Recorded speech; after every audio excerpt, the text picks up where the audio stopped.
Hello, welcome to Channel Tov. The two-state solution. This is what the Americans want. Why don't we just give it to them? Today with me to understand a bit more, Professor Elisha Haas. Hello, Professor. Thank you for joining us. So, as I said in the beginning, the Palestinian state, which is the other state in the two-state solution, why is it going to be a disaster? Could you please elaborate?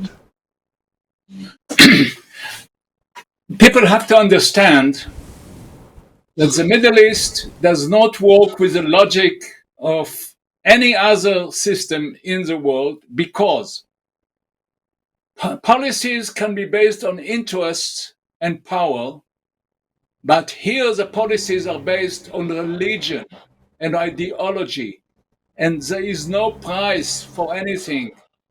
And then we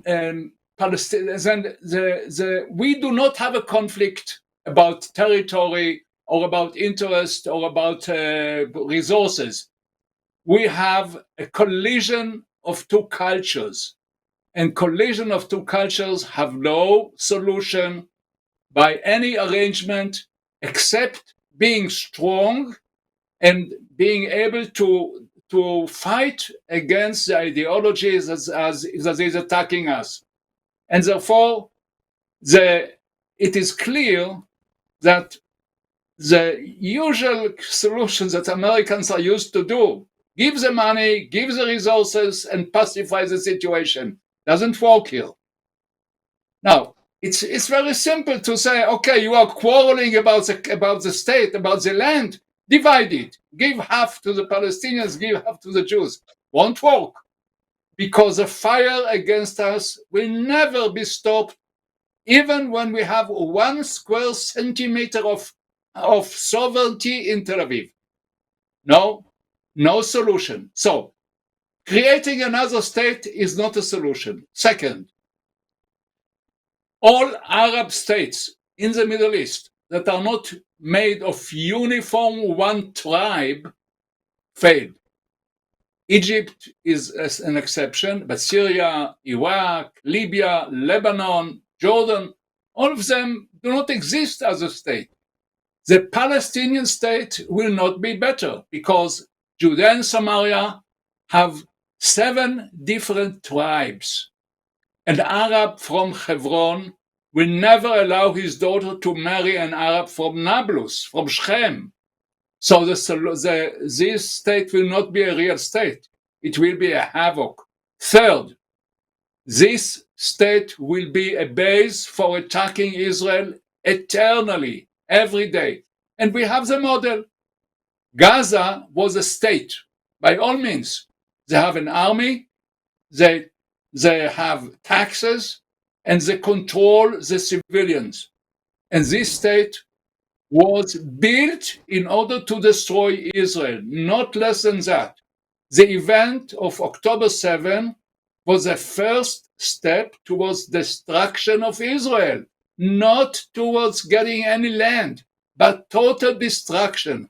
And they do it religiously. The behavior of the 3,000 Arabs on October 7 was a religious behavior of humiliating, destroying, and killing. And they didn't come to conquer land. They come to annihilate the Jewish nation, the Jewish sovereignty. Therefore, everyone who dreams about peace with Palestinian state should forget about it. It will be the worst of wars because it will be a war of total annihilation of the Jewish state. Therefore, it is forbidden to have a Palestinian state, and Israel should control the whole territory between the Jordan and the sea, including Gaza. The experiment in Gaza failed. It was a terrible failure. They brought us to a day like the Holocaust. We should never agree to that.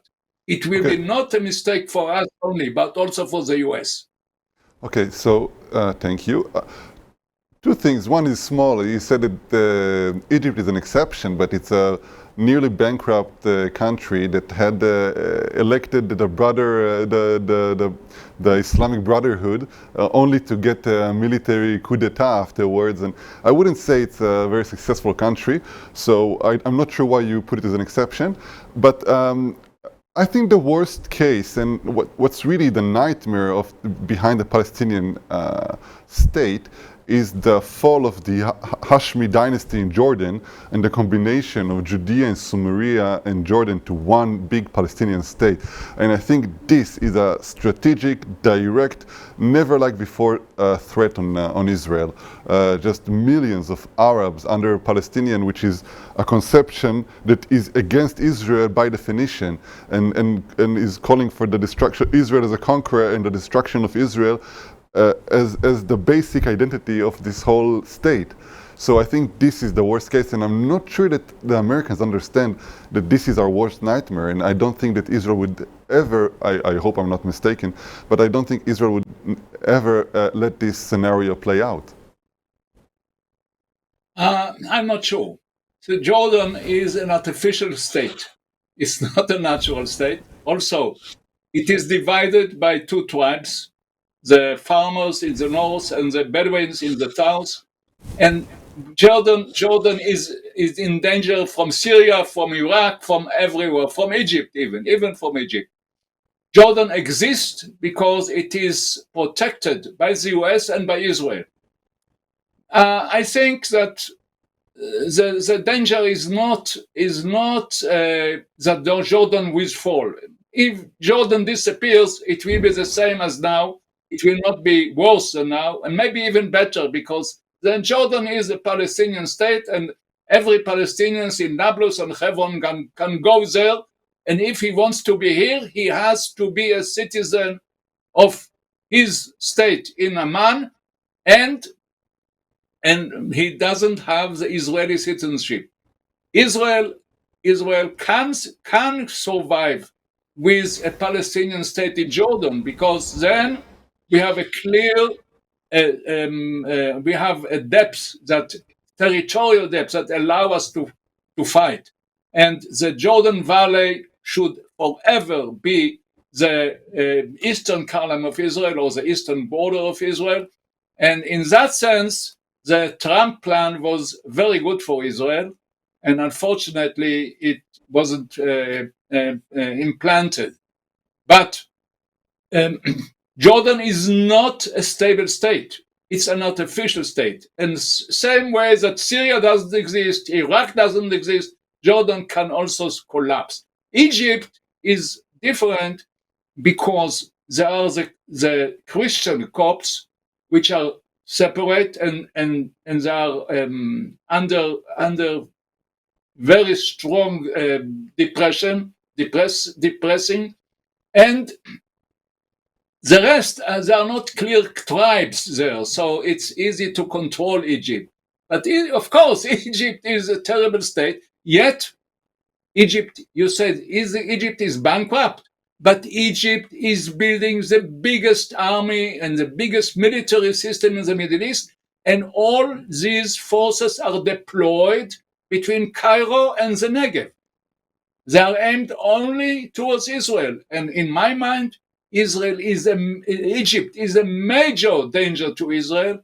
And when there was a possibility that a part of Gaza population would be settled in northern Sinai, Mr. Sisi said very clearly, this will be a war with Israel.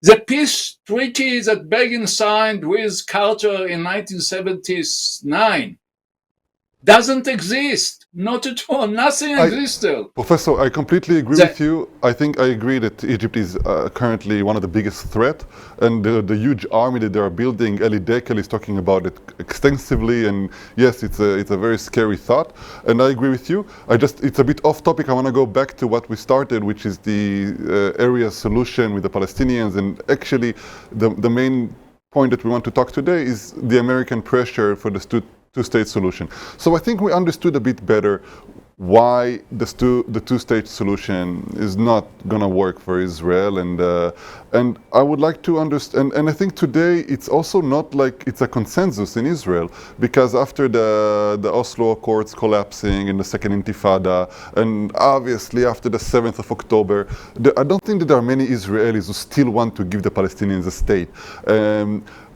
Why don't the Americans get it? I mean, they are not stupid, I think. So why don't they get it? What's the reason? What do you think? I think the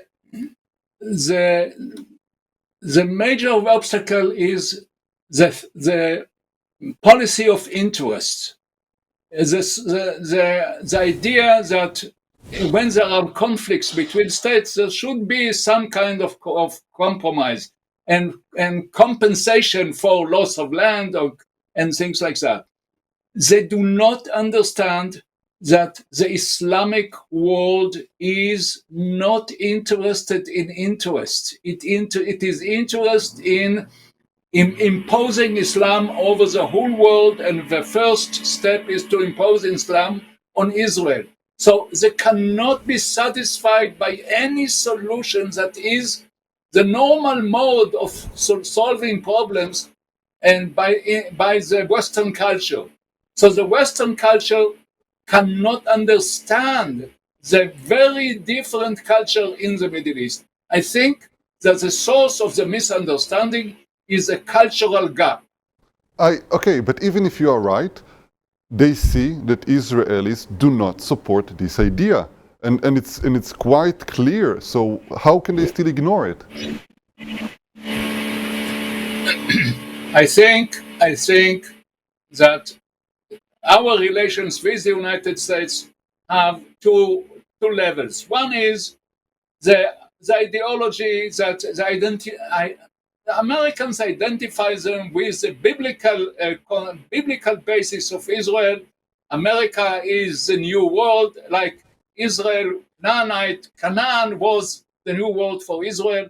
And this is very deep and very continuous for 300 years in the United States. But America's interest and the global interests are in contrast with the local interest of Israel. Therefore, what we should do, we said, we should change our dependence on the United States. Israel made major mistake in the past 40 years. It became too much dependent on the supply by the United States. Remember, until 1967, we didn't get anything from the Americans. Until 1956, the State Department did not believe that Israel will survive at all. So we had to fight by our own resources.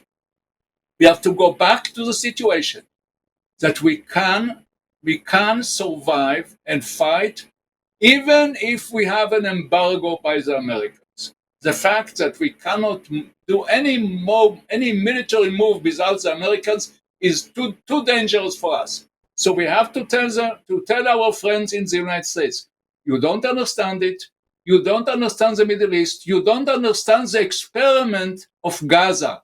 Gaza was an experiment of its Palestinian state. It will be the end of Israel. We cannot afford it. So we shall fight with less equipment, but we cannot sacrifice our existence, our very existence, to the interest of the United States. If you don't want to support our campaign, our war, we shall do it alone. That is what we should do, because we are in a terrible situation. We are a bit short on time. So, Professor, I would like to squeeze in the last question, which I know you've written about. So the Americans, they have issues with convincing Israelis of the two-state solution. How are they still trying to push it in less democratic ways? How do they do that? No, I didn't understand the question. The Americans are pushing this solution on Israel, mostly through the heads of the mainly through politicians and high-ranked officers, and they have other ways, and also I think they are maybe behind some protests. They have alternative ways to push this agenda that are not directly through convincing the Israeli population. What we should do, we should tell the Israelis, forget about it. Be aware that's a fact that there are people in Israel who collaborate with the Americans behind the back of the government in order to impose on Israel the solution of two-state. The majority of the Jews of Israel understand that this is a death sentence, and we shouldn't take it. We shouldn't agree. Now, so we have an internal conflict now, and we have to strengthen the right-wing government, not to collapse to the, how you call it, the protest or the covert activity of people in Israel with the CIA and with the elements in the United States who want to impose on us the solution which is a death sentence for us. So we have a problem inside.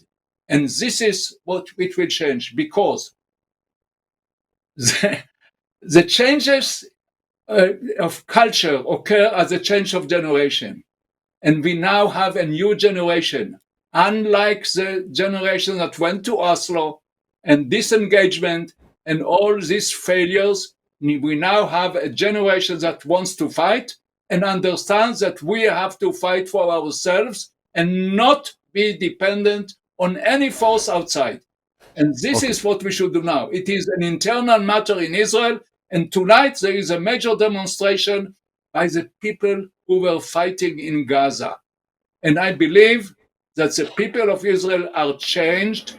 We have a new generation, and we shall be able to overcome the old generations that made us too dependent on outside forces. We cannot afford it.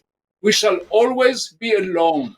We have been alone in 73. We have been alone in 67. We shall forever be alone because we are a Jewish state. Okay, thank you very much, Professor, and thank you very much to our viewers, Channel Tov. Thank you.